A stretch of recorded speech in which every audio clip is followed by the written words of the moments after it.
Hoy comenzaremos una serie de estudios sobre la impecabilidad de Cristo, pero antes de comenzar quiero expresarles mi sincero aprecio a aquellos que nos han escrito y que están orando por nosotros.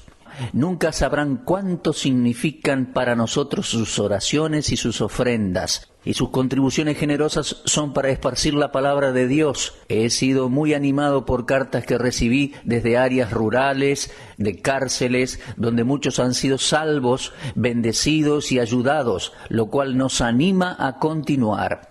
Nos humillamos ante Dios realmente y le agradecemos por el privilegio que nos da de servirle a Él a través de este medio.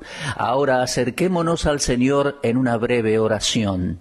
Padre misericordioso, te agradecemos que en tu gracia y bondad nos diste un día más de vida. Te agradecemos por tu santa palabra, la cual es una revelación de ti mismo y de tus grandes propósitos para la humanidad. Y es allí donde podemos descubrir tu voluntad para nuestras vidas. Te agradecemos por tu gran familia que comparte con nosotros sus motivos de oración y que sostienen financieramente el ministerio de tu palabra aquí en la radio. Padre, oramos por aquellos que tienen una carga especial en sus corazones, que tú le ministres, te pedimos.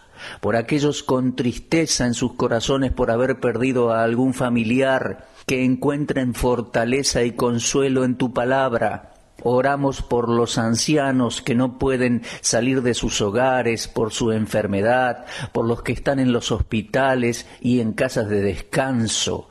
Señor, dales de tu gracia. Fortaléceles, que este sea un día de gozo y victoria a pesar de sus enfermedades. Ahora, Señor, toma tu palabra y bendícela en cada corazón. Te lo pedimos en el nombre de Jesús. Amén. Puede que el tema que estaremos considerando en los próximos programas sea muy controvertido. Una razón para ello es que la mente limitada del hombre intenta aferrarse a lo finito. Sabemos que Dios se ha revelado a sí mismo al hombre, pero no podemos estar seguros de cuán lejos vaya tal revelación. Soy consciente de mis propias limitaciones en cuanto al conocimiento de Dios, pero tengo algunas convicciones con respecto a Él. Y estas están todas basadas en mi comprensión de las Escrituras. Y en consenso general el misterio de Dios es grande, no tiene límites. Pablo escribió a Timoteo diciéndole, grande es el misterio de la piedad, fue manifestado en carne. La segunda razón está en el área de la semántica o del significado de las palabras. Tomemos por ejemplo la palabra naturaleza. Las definiciones del diccionario difieren. Dos palabras griegas diferentes se traducen como naturaleza en el Nuevo Testamento. Una significa la constitución física que una persona recibe al nacer, y la otra se refiere a la ley de orden del mundo físico y sus fuerzas. Algunos consideran esta palabra como el curso de la naturaleza del hombre, de acuerdo al propósito original de Dios. Pero, ¿cómo era la naturaleza de Adán cuando Dios lo creó? ¿Con qué propósito lo creó? ¿Qué cambio hubo en Adán después de pecar? Aquí estoy utilizando la palabra naturaleza para referirme al carácter de Adán y a su comportamiento. Y es en este sentido lo que va a referirse nuestro estudio respecto a la impecabilidad de Cristo. ¿Cómo era la naturaleza de nuestro Señor? Al momento de su concepción y nacimiento, ¿era su naturaleza la misma que Adán tenía cuando Dios lo creó? ¿Cambió su naturaleza en algún momento de su vida aquí en la tierra? ¿Era posible que Cristo pecara? La palabra impecabilidad significa que es imposible que peque. Estamos seguros de que cada ser humano es capaz de pecar, porque Romanos 3:23 declara que todos han pecado. Y Eclesiastés 7:20 dice, ciertamente no hay hombre justo en la tierra que haga el bien y nunca peque. Pero esa posibilidad de pecar ¿era parte de la naturaleza de Cristo? Para algunos hijos de Dios esta pregunta no es importante, para otros es un asunto de mucha importancia. Cualquier estudio respecto a la persona de Jesucristo debe incluir su impecabilidad. Este gran tema es una doctrina esencial de la cristiandad histórica. Yo no conozco ninguna línea escritural, si está correctamente interpretada, que no incluya la absoluta impecabilidad de Cristo. Ella es parte de la deidad de Cristo y es un requisito necesario para su obra de sustitución en la cruz. Están aquellos que insisten que la impecabilidad de la vida de cada ser humano yace en el simple hecho de su existencia. Por lo tanto, si estamos preparados para aceptar la humanidad de Cristo, entonces también tendríamos que aceptar la posibilidad y aún la probabilidad de que Él pecara. Pero aquellos que comparten este punto de vista están equivocados en cuanto a la Escritura se refiere. La Biblia afirma tanto la deidad de Cristo como su humanidad. El término teológico que se utiliza para referirse a la unión de lo divino y de lo humano en la persona de Cristo es la unión hipostática. Ahora, Jesucristo no es simplemente Dios ni simplemente humano. Cristo es el Dios hombre. Todas las personas que aceptan la Biblia como la palabra de Dios creen en la deidad de Cristo. El testigo más importante de su deidad es Cristo mismo. Su deidad era una nota dominante en sus enseñanzas. En Juan capítulo 10 y versículo 30 él dijo: yo y mi Padre uno somos. En Juan 14, 9 y 10 dijo: el que me ha visto a mí, ha visto al Padre. Yo soy en el Padre y el Padre en mí. Y en Juan 12, 45 dijo: el que me ve, ve al que me envió. A aquellos que escucharon a Cristo referirse a la unidad con el Padre, entendieron que se refería a la deidad, pues los judíos que atacaban su persona dijeron en Juan 10:33, por buena obra no te apedreamos, sino por la blasfemia, porque tú, siendo hombre, te haces Dios. Los lectores imparciales del Nuevo Testamento pueden llegar a una sola conclusión, que Jesucristo es Dios. Y esta doctrina es tan importante como para haberse convertido en la prueba por medio de la cual podemos distinguir al verdadero maestro del falso. Esto se basa en 1 de Juan 4, del 1 al 3. Así como Cristo es Dios en el sentido más alto, también es perfectamente humano. Frecuentemente se lo llama el Hijo del Hombre. Este es el título con el cual el Señor Jesús se refería a sí mismo. Por ejemplo, en Lucas 19:10, Él dijo: porque el Hijo del Hombre vino a buscar y a salvar lo que se había perdido. Cristo era un hombre en carne y hueso. Él, el cual era perfecto y eterno Dios, se hizo hombre perfecto. La autenticidad de la humanidad de Cristo está ilustrada en la Biblia. Él era la simiente de la mujer, según Génesis 3:15. Nació de una mujer, Gálatas 4:4. Se refirió a sí mismo como poseyendo los elementos esenciales del ser humano. Tenía espíritu, según Lucas 24:46, alma, según Mateo 26:38, y cuerpo, según Mateo 26:12. Luego de su resurrección, el Señor Jesús dijo: mirad mis manos y mis pies, que yo mismo soy. Palpad y ved, porque un espíritu no tiene carne ni huesos, como veis que yo tengo. Eso lo leemos en Lucas 24:39. Como cualquier otro ser humano, Cristo tuvo hambre, lo leemos en Marcos 11:12. Se cansó, como lo leemos en Juan 4:6, tenía sueño, Mateo 8:34, sufrió, según Hebreos 5:3. Sí, amigos míos, Jesucristo era hombre, un hombre de carne y hueso. Están aquellos críticos que insisten en que Jesucristo era divino o humano, pero nunca ambos. Bueno, yo solo puedo decir que en sus pensamientos limitados, ellos no pueden reconciliar el hecho de que Jesucristo sea Dios y hombre al mismo tiempo. El error básico de ellos es que se niegan a aceptar lo sobrenatural. Ahora, ningún hombre puede desentrañar este milagro, es un misterio. 1 Timoteo 3:16 dice: indiscutiblemente grande es el misterio de la piedad, fue manifestado en carne. La relación entre lo humano y lo divino será siempre un misterio para nosotros. Y no hay nada similar en la experiencia humana que se parezca a esto. Y tampoco puedo inventar alguna ilustración para aclararlo realmente. Y aún más, no considero que sea mi responsabilidad tratar de comprender la deidad de Cristo y su verdadera humanidad. Sé que las Escrituras enseñan que Dios estaba en Cristo, según 2 Corintios 5:19. Y esto, amigos míos, es suficiente para mí. Las Escrituras no se esfuerzan en explicar cómo Dios y hombre pueden estar unidos en una persona única, pero sí presentan a Cristo como una persona absolutamente única, verdadero Dios y verdadero hombre. Es muy importante que en este estudio consideremos su nacimiento virginal. Cualquier debate sobre este tema debe necesariamente incluir el nacimiento virginal de Cristo. Esta doctrina está inseparablemente unida a su impecabilidad. Están aquellos que insisten que el pecado está relacionado con toda la humanidad, incluyendo a Cristo, pero tal razonamiento está apartado de la verdad. De ninguna manera el Señor Jesucristo estuvo implicado ni representado en el pecado original de Adán, y por lo tanto no hay manera de que Cristo haya estado involucrado en aquel pecado. La concepción y el nacimiento de nuestro Señor Jesús estuvieron protegidos sobrenaturalmente del principio y de la contaminación del pecado. En Lucas 1:35, el ángel le aseguró a María: el Espíritu Santo vendrá sobre ti y el poder del Altísimo te cubrirá con su sombra, por lo cual también el santo ser que nacerá será llamado Hijo de Dios.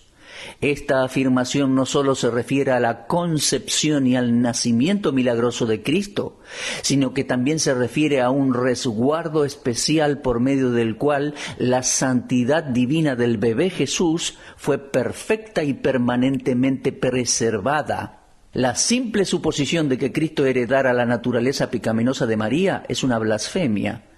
Existe un milagro involucrado en la impecable humanidad de Cristo.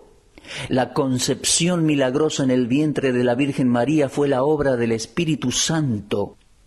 El cuerpo de María fue simplemente el medio utilizado para preparar y presentar al mundo el cuerpo de Dios el Hijo. María no transmitió a Cristo su naturaleza. Ella fue simplemente el vehículo que Dios eligió para dar un cuerpo a Jesús. Esta no es una especulación, amigos míos, es una revelación. El nacimiento virginal de Cristo ha dado al mundo al único sustituto impecable para la salvación de los pecadores. Su nacimiento virginal es esencial para su vida virtuosa y su muerte vicaria. Para redimir al hombre del pecado era absolutamente necesario que el Redentor no estuviese en ninguna manera involucrado con el pecado. Fue por medio de su concepción milagrosa que Cristo fue totalmente separado del pecado de Adán. Veamos lo que la palabra de Dios tiene que decir al respecto. Ahora bien, veamos el testimonio de las Escrituras respecto a la impecabilidad de Cristo. ¿Testifican las Escrituras de su absoluta impecabilidad? Es mejor que crea que sí, ¿eh? En su propia vida de oración, el Señor Jesús nunca oró para ser perdonado y nunca ofreció un sacrificio por el pecado. En Lucas 23:32, Él oró: Padre, perdónalos. Pero nunca existió un momento en el que Él orara: Padre, perdóname. En una ocasión Él desafió a los que lo criticaban con estas palabras: ¿Quién de vosotros me redarguye de pecado? Lo podemos leer en Juan 8:46. Y, amigos míos, este desafío permanece sin respuesta hasta el día de hoy. En Juan 14:30, el Señor les dijo a sus discípulos: porque viene el príncipe de este mundo y él nada tiene en mí. ¿Qué quiso decir con las palabras él nada tiene en mí? Bueno, creo que se refiere a su santidad inherente y a su impecabilidad, en las cuales no existía nada que pudiera atraer a Satanás. El enemigo no pudo encontrar puntos débiles en Jesús, no. Satanás se acercó a Eva y encontró una debilidad que está en la lista de las obras de la carne: los deseos de los ojos y la vanagloria de la vida. Se acercó a Abraham y encontró en él la tendencia a mentir. Se acercó a Noé y encontró a un hombre que era descontrolado con la bebida. Se acercó a Moisés y encontró a un hombre de mal genio. Se acercó a David y encontró a un hombre que no podía controlar su atracción al sexo. En el apóstol Pedro encontró orgullo y arrogancia. Pero, amigos míos, cuando se acercó a Cristo para tentarle, no pudo encontrar nada. Esto quiere decir que no había nada en Cristo que pudiera responder a alguna forma del mal. No había debilidad moral en Cristo en la cual el diablo pudiera apoyarse, ni tampoco una base para la tentación o la acusación. Esta era una buena nueva para los discípulos, quienes escucharon a nuestro Señor hacer esta afirmación. Y también es una buena noticia para usted, mi amigo, y para mí. La presencia de este hombre sin pecado en medio de los pecadores es uno de los más grandes milagros de la cristiandad. Es notable que las Escrituras, las cuales registran fielmente los pecados de sus más famosas personalidades, no mencionan ni un solo pecado cometido por Jesucristo. Ahora, hay varias otras Escrituras que testifican de la impecabilidad de Jesús. Por ejemplo, el testimonio de Pablo es que Cristo no conoció pecado. 2 Corintios 5:21. Pedro testificó, el cual no hizo pecado ni se halló engaño en su boca, en 1 de Pedro 2:22. Juan dijo, no hay pecado en él, 1 de Juan 3:5. El escritor a los Hebreos describió a Cristo como sin pecado en Hebreos 4:15. Y en Hebreos 7:26 dijo que Él era santo, inocente, sin mancha, apartado de los pecadores. Él es declarado sin mancha nuevamente en Hebreos 9:14, y aún sus enemigos daban testimonio de su impecabilidad. El traidor Judas confesó, yo he pecado entregando sangre inocente. Lo leemos en Mateo 27:4. La esposa de Pilato presionó a su esposo diciendo, no tengas nada que ver con este justo. Mateo 27:19. Pilato mismo dijo, inocente soy yo de la sangre de este justo. Mateo 27:24. Y luego el centurión romano, que presenció la crucifixión de Jesús, dijo, verdaderamente este era el Hijo de Dios. En Mateo 27:54. Y uno de los criminales que fue crucificado con Cristo dijo a su compañero, nosotros recibimos lo que merecieron nuestros hechos, mas éste ningún mal hizo. Lo leemos en Lucas 23:41. El testimonio de los enemigos de Cristo, especialmente el de Judas, es de primordial importancia. Jesús era amigo de Judas.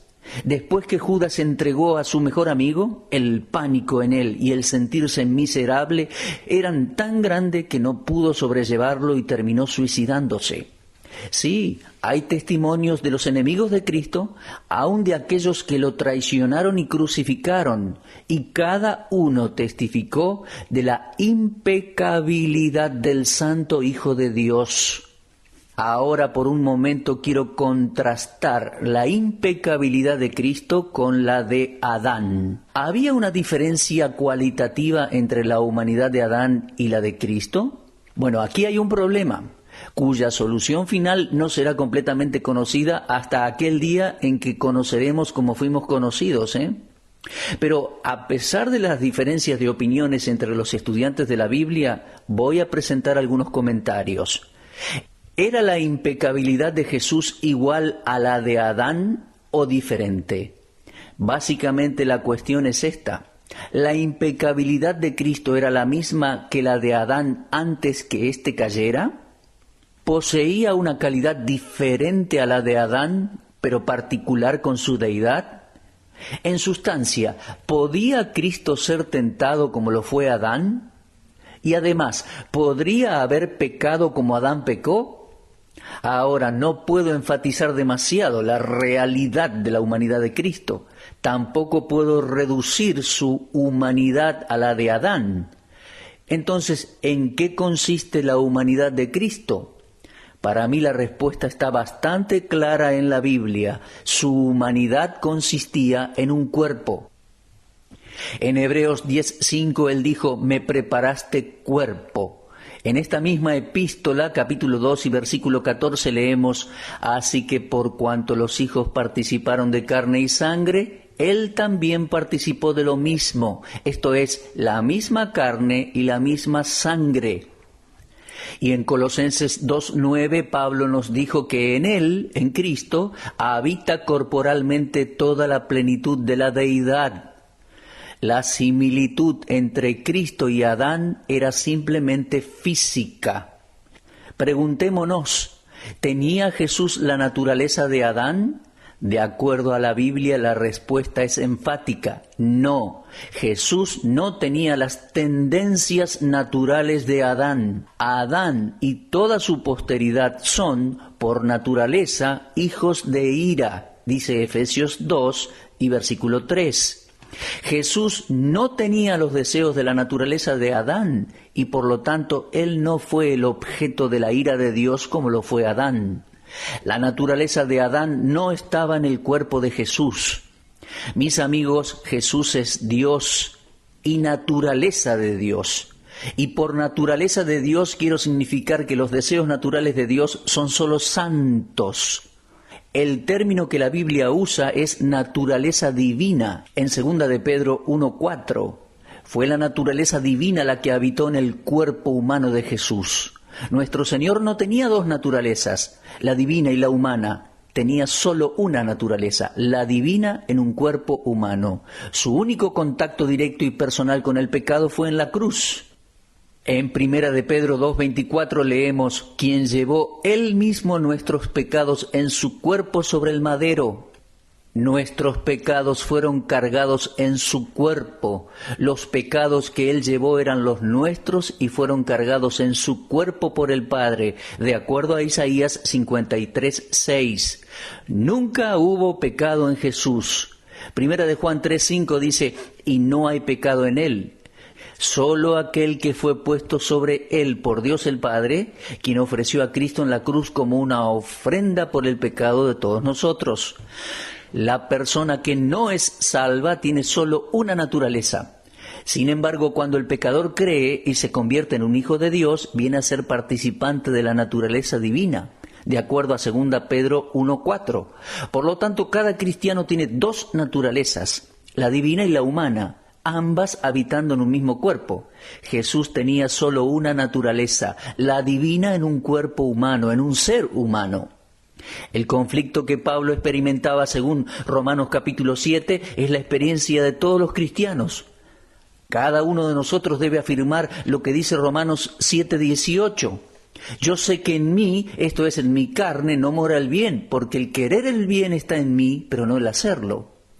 Pero nuestro Señor Jesús nunca experimentó tal conflicto interno, simplemente porque Él no tenía la naturaleza pecadora de Adán. Jesucristo es la única persona de la raza humana que nunca batalló con el pecado en su interior. En 1 Corintios 15, 45 al 47, vemos cómo Pablo contrastaba a Cristo con Adán. Escribió así, fue hecho el primer hombre, Adán, alma viviente, el postrer Adán, espíritu vivificante. Mas lo espiritual no es primero, sino lo animal, luego lo espiritual. El primer hombre es de la tierra, terrenal. El segundo hombre, que es el Señor, es del cielo. Al primer hombre Pablo le llama el hombre terrenal. Al postrer Adán, el cual es Cristo, le llama espíritu vivificante. Aquí las dos naturalezas están puestas en contraste. Amigos míos, Cristo creó a Adán. El Cristo que creó a Adán no era limitado como lo era el Adán que él creó. Por el pecado del primer Adán, toda la raza humana fue sumergida en pecado. Porque dice Romanos 5:19, por un solo hombre entró el pecado en el mundo. Entonces, ¿era posible que Cristo cayera y nos llevara a todos hacia el pecado y el juicio? ¿Por qué el simple pensamiento de esta pregunta hace que uno se enoje con razón?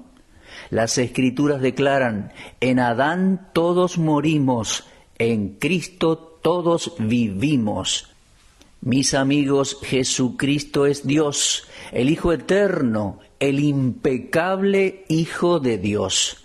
Bueno, nuestro tiempo se ha agotado por hoy. Debemos poner un punto y seguido a nuestro estudio y continuaremos.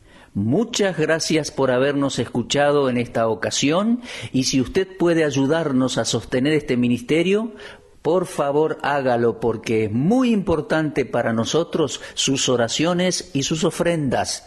Será hasta nuestro próximo programa, si Dios quiere, continuando con este tema fascinante, la impecabilidad de nuestro Señor Jesús.